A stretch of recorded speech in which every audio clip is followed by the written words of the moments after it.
الملك والملكوت سبحان الذي لا يموت سبحان الذي يحيي الخلائق ولا يموت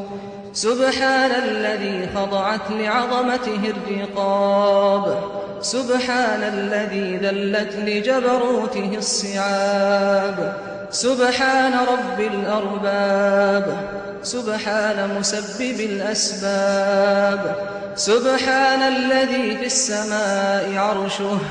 وفي الأرض سلطانه سبحان الذي لا تراه في الدنيا العيون ولا تخالطه الظنون ويعجز عن وصفه الواصفون ولا تغيره الحوادث ولا يخشى الدوائر يعلم مثاقيل الجبال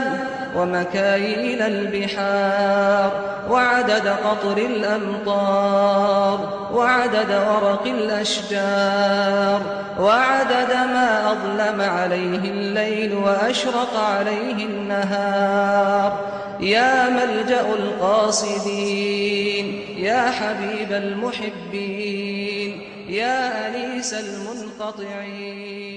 يا جليس الذاكرين